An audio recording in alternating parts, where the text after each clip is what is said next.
Small kids and big kids like me, we all love a tree house.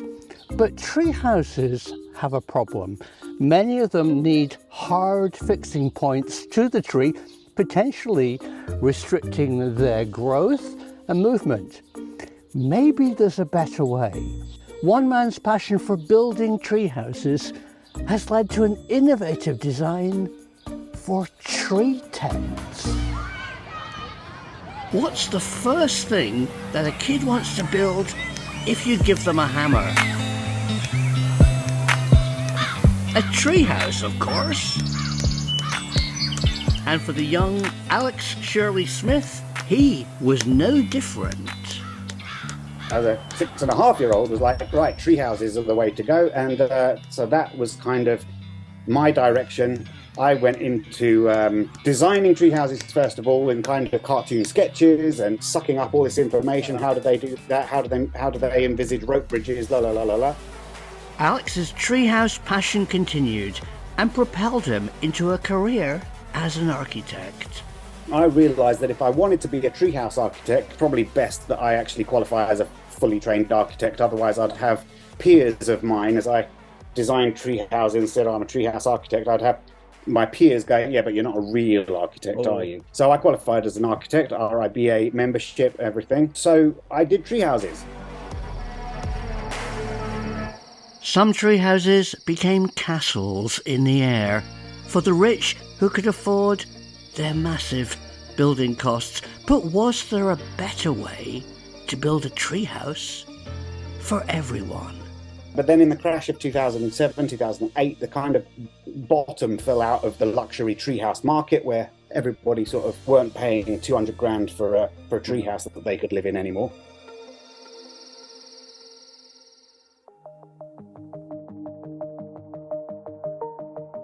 And so I started digging back into some of the sketches I'd made during my time as an architectural student, and I came up with some tensile structures that created space using tension rather than compression in the normal kind of building way.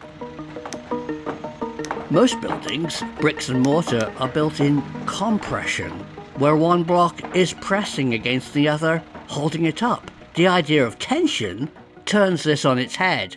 The radical idea of a tension building is to hold it up by pulling it. A classic example is a suspension bridge or a tent structure held up by wires. By making structures out of tension, you could minimize the amount of materials needed to create usable space. And instead of being, strutted to trees, became a way to make tree houses inside the space between trees.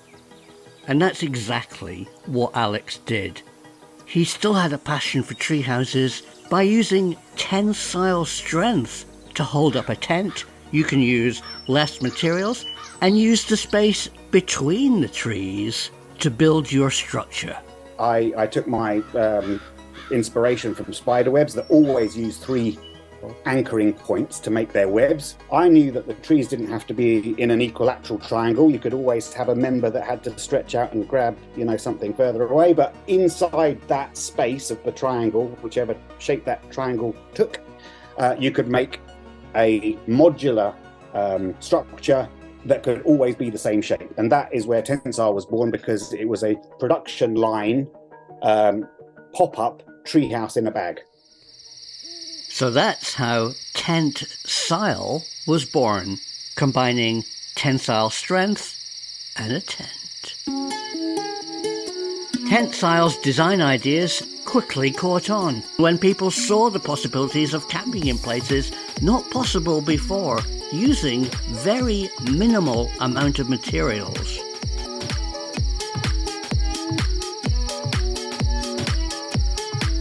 Now your childhood dream of a treehouse was possible.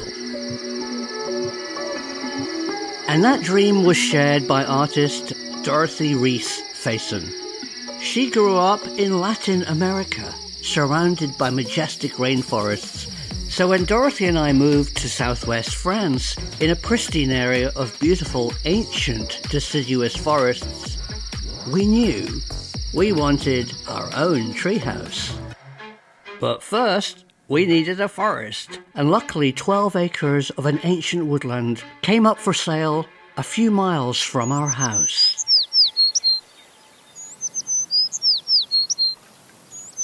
This is the source on our way to our forest. Source is the word in French for spring. It's the dog's favorite spot to stop, and it's a great place to get fresh water for your neck and your face, and it's just part of the magic and beauty of this place.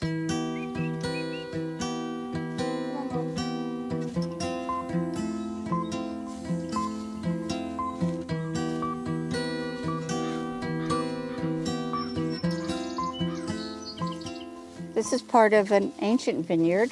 These very massive walls that were put in order to give small little areas to plant vines.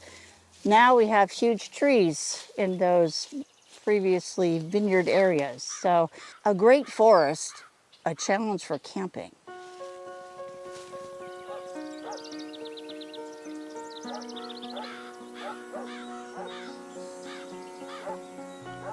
But we weren't the first to find this spot a compelling place to spend a night.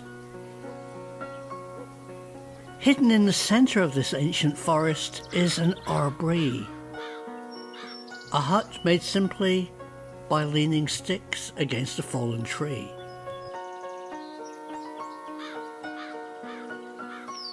So we found this little covered area that we then augmented and cleaned up and added moss to help the rain, made it pretty sweet. We had a problem, found little tiny ticks. I thought, well, what we really need is kind of an elevated platform between trees that we could camp on. But we're restricted by what we can build. We can only kind of scramble together woods that are here, and we want to leave no trace. So we have to figure out how we can do that. We could try to build some sort of platform, something between the trees. Problem is we don't want to hurt any of the undergrowth. That's really important to the ecosystem of the forest. That is where the diversity is. And we don't want to put anything permanent, and we don't want to leave a trace. So we have to come up with some way of doing this that puts us up but doesn't injure the forest.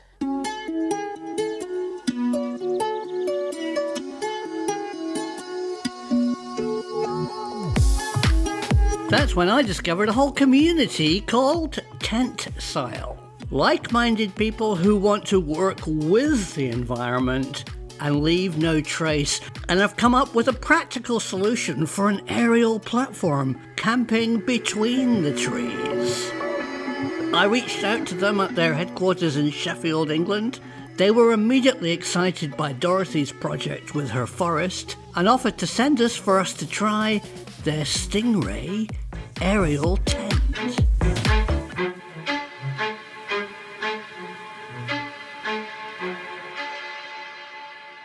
Oh, this is so exciting. Tentsile has sent us the most amazing tree tent. Unbelievable dream that this will be so perfect in our forest. Everybody will see this and go, oh my God, we have to have this too. Just need to get the information out so we can find different places in our forest to put it. The questions that we need to answer are, well, the main one is, what is the optimal distance that the trees should be from each other? I mean, there will be a minimum and a maximum and an optimum. So I want to know what the optimum is. Obviously, I need to know the other three too. Wow, look at the color. Oh, it's amazing. Oh, this is the Stingray. It's got such a cool logo here. You can just see it up in the tree. And look at this color, and it's already in a bag. Whoa, this is a Tentsile Stingray. Oh, look here, it's got a picture here, and they plant trees with it. And look, it's got 3 people and 3 suitcases in case you bring a suitcase to the forest. 4 seasons, so that's perfect for us. Yay, look at this, look at that color. Oh my God, beautiful. Look at this, so nice. It's so pretty. And look, it's got like a little honeycomb. Perfect design. Wow, look, each thing is in a different color. Look at this. Ooh. Stingray, stingray. Ah, ta-da. This must be the main piece. It's nice and heavy duty. It's really well made. I don't know if you can see that, but it's so beautifully made. Ah. Stingray Tree Tent, tent style. I love their logo, it's so perfect. For each one they plant 20 trees. That is so great, so other people can find perfect trees. Here's exactly what we're looking for today. Minimum setup, maximum setup distances. 45 by 45 by 45 feet within 90 degrees of each other. So we're looking for a triangle, and we'll take this and we'll take a measuring device so we can figure out the perfect trees. And actually we can move it around. We can put it in different trees at different times. Yay, okay, now we get to go to the forest. This is so exciting. We're gonna find lots of places. Hey, day in the forest, Mua. Mua's got the perfect name, Scout. Oh, Mua Mua. And that's exactly what we're doing today, scouting for a great place to put up the tent. Here we are in southwest France, in the Dordogne, Périgord Noir, specifically, in a beautiful deciduous forest that's been here for a very long time. This part is a hazelnut grove. We bought this beautiful natural forest for this area. We needed to do this to protect it from future encroachment, from people cutting down for wood burning stoves, for firewood. It's a habitat for many local creatures, probably foxes, badgers, owls, hawks, many species of birds. We haven't even begun to kind of document all the different areas. There's different groupings of trees. We need to go to the areas of oak trees, so we find the perfect spot, nice separate area where we have a little view and we have really strong, beautiful trees to hang our Tentsile Stingray. Come on, Moa, you're supposed to be scouting. We don't have a specific path yet to different parts of our forest. We are following probably animal paths that probably is from the wild boar, the sanglier. And you can see this very narrow path that they have worked out. And the animal paths tend to be actually really good. So we're gonna do that. Go. He likes to snack along the way. We very much wanna make sure we leave almost all the dead wood here because that provides habitat for lots and lots of different wild creatures, especially insects, small mammals. So you don't want to clear your forest. You want it to be as much natural habitat as possible. The amazing thing is if you spend your time being mindful in the forest, you notice things like this tree, which is old, dead, and still hanging in here, though it's about to come down in a big storm, but somebody has been rubbing against it. And it's really important to leave trees like this because they become habitats for many, many different creatures, and also, besides the insects, and the birds that can live in the top, and the woodpeckers, but also some probably large mammal is rubbing their horns against this. And you can see they've started on that tree as well. And it rubbed it really smooth here. Now we're getting into some much larger diameter tree trunks, most likely oak. Right there is hazelnut, you can see because it's got multiple trunks. And we're going into the one section that looks like it was managed at one time for fir trees. This is all our forest. It's just, I've never been here in the spring. We bought it in very late fall. And it's just so stunning. And I'm starting to see really big trees that we could easily use in here for hanging our stingray, Tentsile Stingray up. So I think that we should be able to find the perfect spot, or many perfect spots. This is an area that we've already kind of designated as the perfect camping spot, or at least resting spot.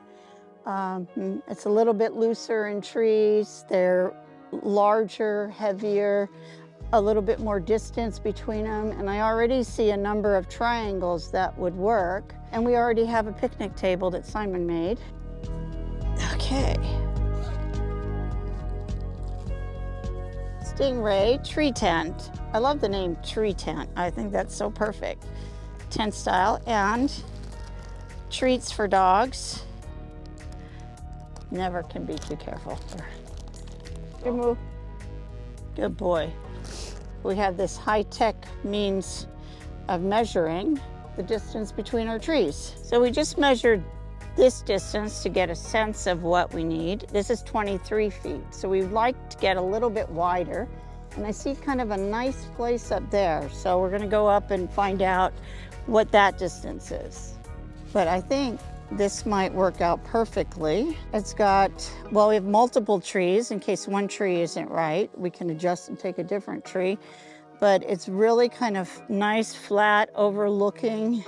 Already has a nice kind of treetop feel. All the trees are strong, mature trees.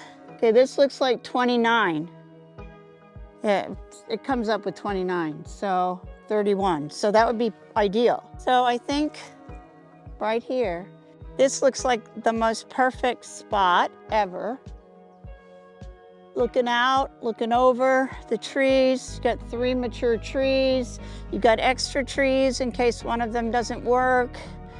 They look like they're the exact right distance apart, about 30 feet. I think this is the place for our Tentsile Stingray. It'll be just perfect here. So we're super excited to try our new Tentsile Stingray tree tent, but would a more conventional treehouse with a solid connection to a tree actually be better?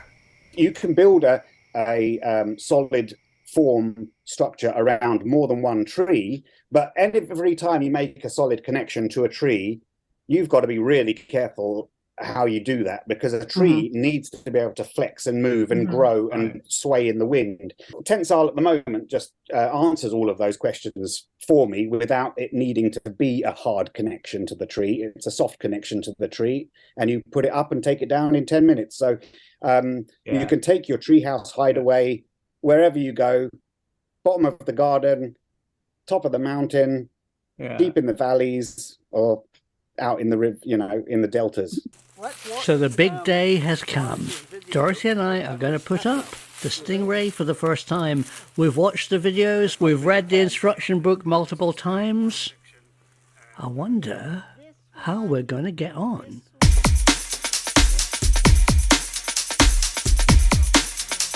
It was really fun following the instructions and putting up the tent. The build quality seemed excellent, everything was in its place, nicely wrapped, colour-coded, and yeah, it seemed to go pretty well at first.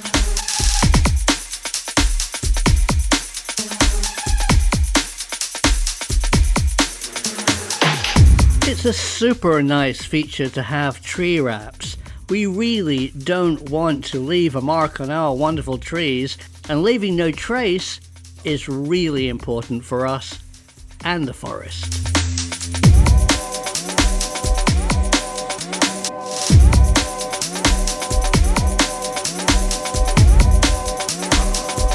The only hiccup we found was using the ratchet straps. We hadn't really followed the instructions and just kind of guessed how they went, and of course they ended up getting a bit over full and tangled. But with a bit of pulling and pushing, we started again and got it right.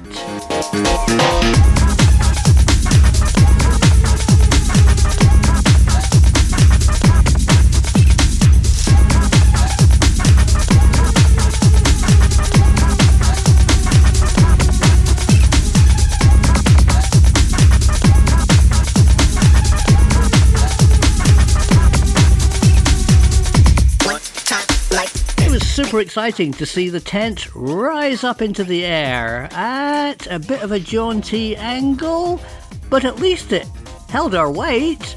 And for the first time, we had a tree tent.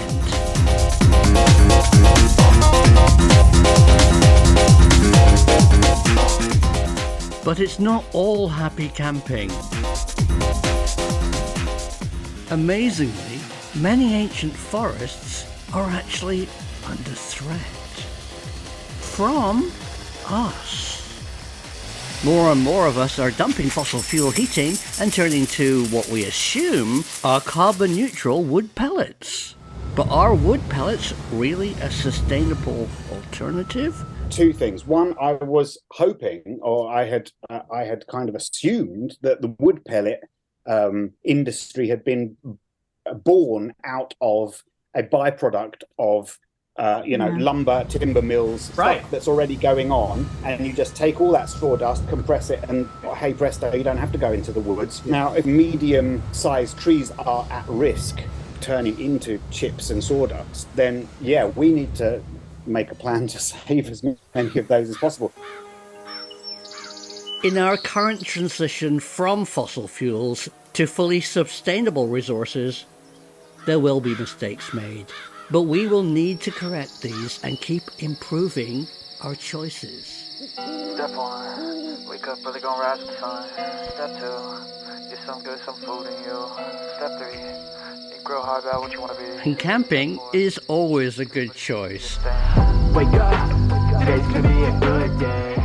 But Tentsile have come up with a great idea to help landowners with uneconomic forests to earn an ecological income from camping rather than cutting the forest down.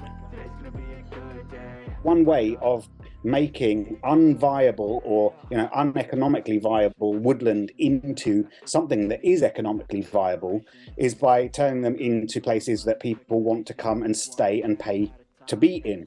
And one of the best ways to do that is by putting up tensile tree tents, because the trees don't have to be massive. They don't have to have a tree house in them. They just have to be, 6 to 8 to 12 inches diameter, and they can hold a family of 3, 6. You can stack our tents.